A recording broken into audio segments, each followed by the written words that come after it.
Today I wanted to talk to you a little bit about light logic, how light works. We're here with our dear friend, the sphere or circle.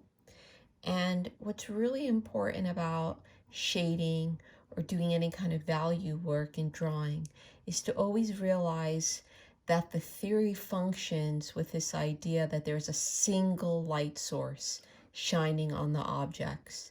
So when you set up your still lifes at home, it's so super important that you set up a direct light source. In this imaginary scenario, I'm going to pretend that this little dot right over here is my light source. And oh, it's shining, this little light. I'm gonna let it shine, shine its rays every which way. So it's emanating all this light. And right where it hits the sphere's side, that's going to be a very critical part of our drawing. It's said to be where the light just kisses the form, becomes most tangent to the form. So those are different ways that you might hear this described in books and whatnot. So right over here, we're going to have a very, very critical point. This is going to be the division of light and shadow. Let me go ahead and draw on a tabletop line here. If we were to continue these tangent lines, what we would have is we'd have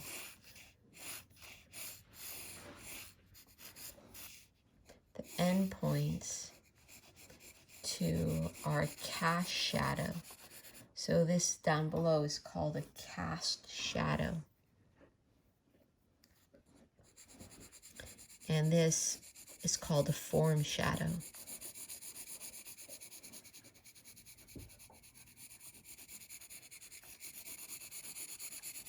So right now we have a separation of light mass and shadow mass. The most important characteristic relationship you could have in your shading is to make it very clear to the viewer what's in light and what's in shadow. I'm going to go ahead and label this light mass, and then we'll label this shadow mass. The next most important thing is this area right here where the light ends and the shadow begins. So where those two meet, we're going to be looking for something called a core shadow.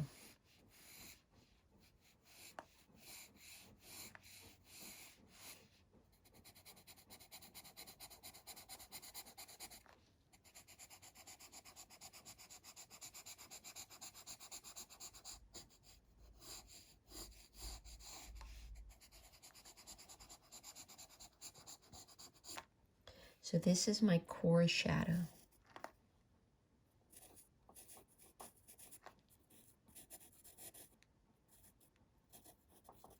Now, why is the core shadow so important, so critical? Well, for a few reasons. Number one, it's the darkest part of the form.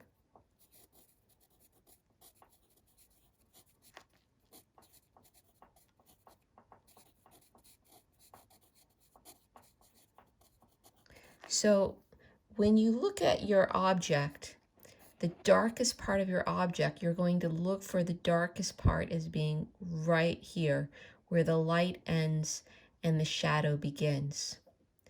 Sometimes in some texts, you might hear the core shadow referred to as the terminator, which kind of makes some sense because it's where the light terminates and the shadow begins.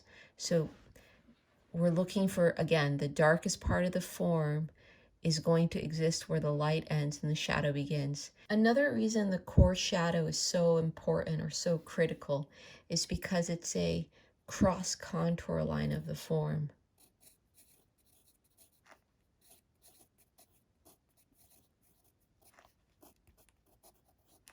So do you see how the core shadow almost makes like an elliptical shape here, because an ellipse is the cross contour line of a sphere.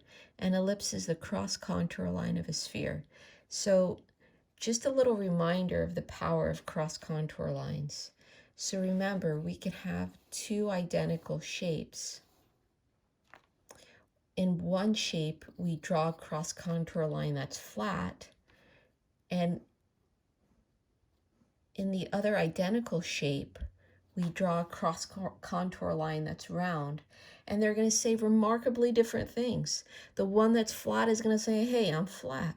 And this is going to say I'm round. So we wouldn't want to draw this when we mean that, right? Because they communicate two different things. So getting the shape right, observing the shape, is going to be really important in your work. Don't overlook this detail. Always ask yourself, what is it that I'm looking at? What is this curve like? In a sphere, we want to try to get this to be as elliptical as possible. Now, I could be better, for sure. One of the next most important things when shading a sphere is the highlight. The highlight is going to be found over here. It's going to be the area that's being hit by the light most directly. Notice that I don't put my highlight right at the edge. If you put your highlight right at the edge, it's going to flatten your form. That's just a rule you have to remember, that even if you see it that way, even if you were to see your highlight right at the edge, don't put it there. Bring it in a little bit. If you don't listen to this rule and you put it right at the edge of the form, if you don't listen to this rule and put it right at the edge of the form, it's going to flatten it. So we always want to bring it in a little bit. So the highlight, let's label. And remember, the highlight is the lightest part of the form.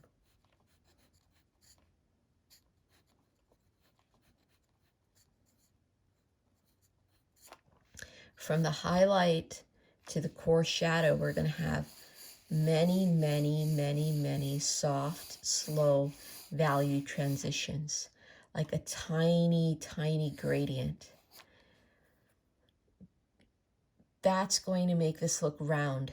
The more gradients you place in your work, the rounder, the more the illusion of roundness is going to come. So gradients are really critical to making something look dimensional. This part is quite difficult to create a smooth gradient. The area from the light mask to the core shadow, making this look separate but smooth, separate but different, separate but smooth. It's a difficult thing to really manage. Another important element of light logic is reflective light. Reflective light happens when we have when we have the light rays bouncing on the surface like the tabletop and ricocheting into the shadow mass. We're going to have reflective light there. You might see it something like this. What you need to know about reflective light is that it's never as light as the highlight. The reflective light always is grouped in with the shadow, meaning that it's more closely related to the shadow mask shape than it is to the highlight. If you are unsure about how dark, if you're like, oh, should it be this value or should I go a little darker? With your reflective light, always skew it a little bit darker. If you make this too light, it can really be detrimental to your drawing. So this is reflective light. And what you need to know about reflective light is that it's part of the shadow grouping and that it's never as light as the highlight.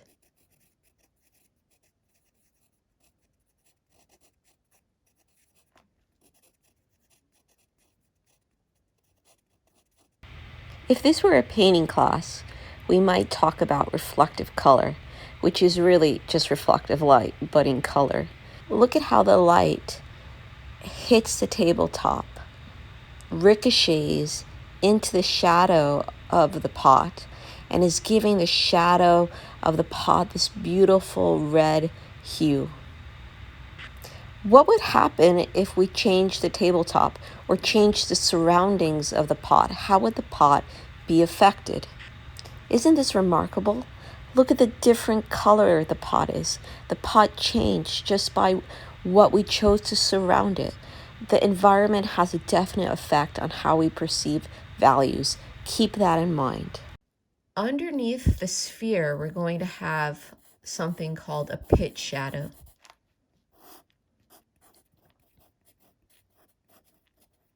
And then this is a super dark moment too. Technically on the tabletop, but right underneath the cast shadow, we'd find, right underneath the sphere, we'd find the pit shadow. As I stated earlier, this is the cast shadow.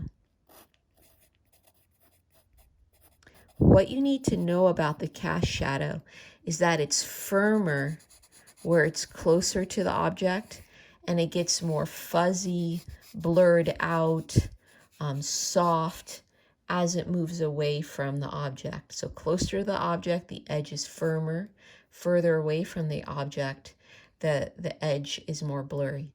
When you learn how to shade, when you're shading, thinking about transitions / edges are really important. I talked here about creating a gradient, value transitions that are very soft. That's going to lend it to being rounder. Here you want to look at what kind of edge is it? Is it super soft?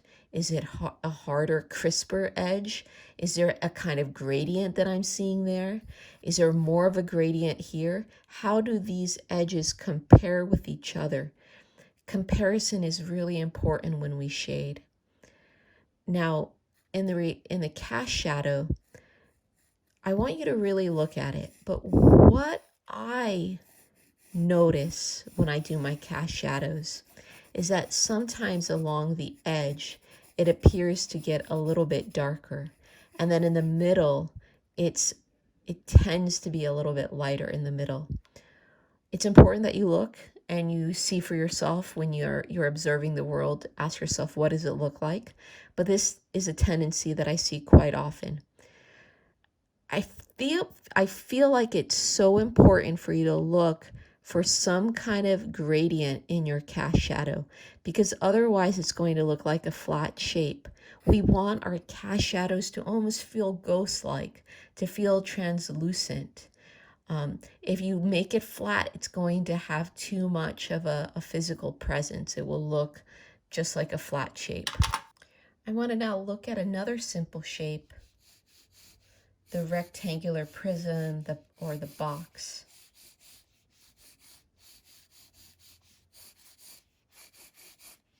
So here we have our very simple box, and we're going to pretend that the light is coming from above. Yeah.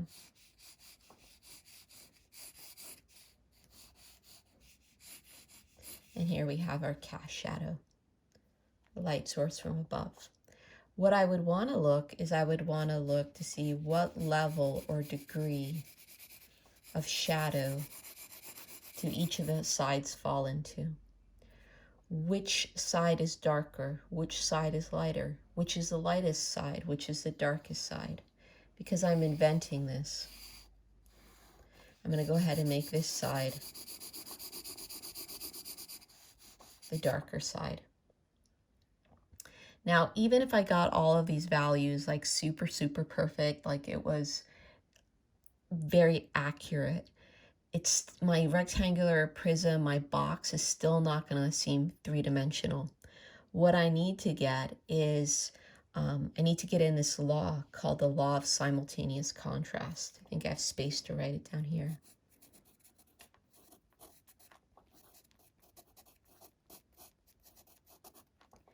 Simultaneous, like that. Sorry, my spelling is bad. Law of simultaneous contrast. So what the law of simultaneous contrast says, it says if you have a lighter plane meeting a darker plane, the edge of the darker plane is going to appear to get a bit darker. And what I'm going to do is I'm going to put I'm going to darken this up a little bit to better explain this concept.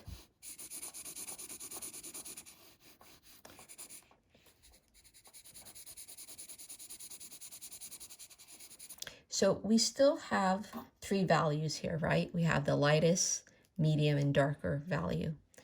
Getting back to this law of simultaneous contrast, it says when you have a lighter plane meeting a darker plane, the edge of the darker plane is going to appear to get a little bit darker. And the edge of the lighter plane is going to appear to get lighter. So I have my kneaded eraser here. What we would look for is we would look to see how that edge gets a little bit lighter. Now let's do this one together. What do you think? We have this plane meeting that plane. What would we expect based on the law of simultaneous contrast? Well, because I can't hear you, I'm going to assume that you answered correctly. So good job.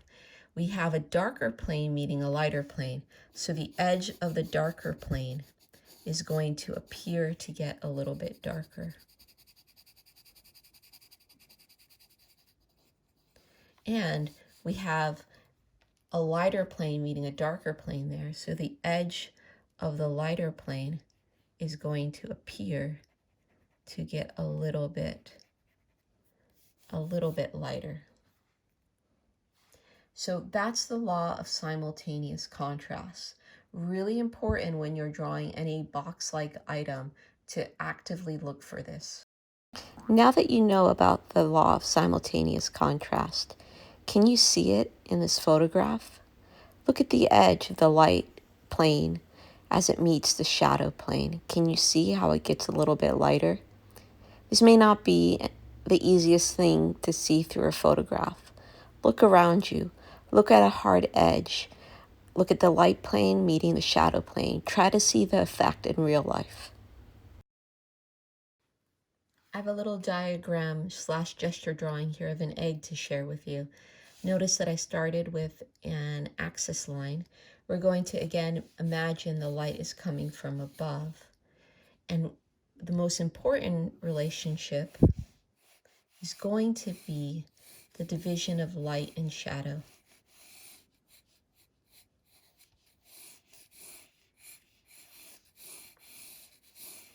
Here I am drawing in my cast shadow shape. Just filling this in for the sake of this diagram to illustrate the separation of light and shadow. Why it's important to look at an egg or study an egg is because the egg illustrates one very important rule. The rule is that the core shadow can communicate volume. So let's look at that.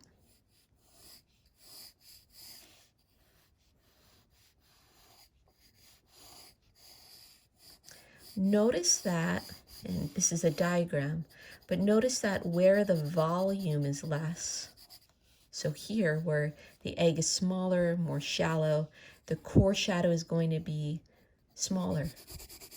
Then over here, where that egg is getting wide, the core shadow is also going to be quite wide. So the level of thickness, how thick your core shadow is, can communicate how full or round the volume is in that particular area of the drawing. So not only should you pay attention to the shape here, you should also pay attention to how wide is your core shadow and how does it change? Does it change? Does it ever go from wider to thinner? So these are important details to really think about. This is a drawing I did of an egg not too long ago. Can you see the core shadow? Can you see the highlight? Look at how the core shadow transitions from the light mass. Can you spot the reflective light? Today, take some time during your day and just look at the world around you. Try to see the world as light mass and shadow mass. Actively look for core shadows, highlights, reflective lights. This can greatly benefit you in your drawing.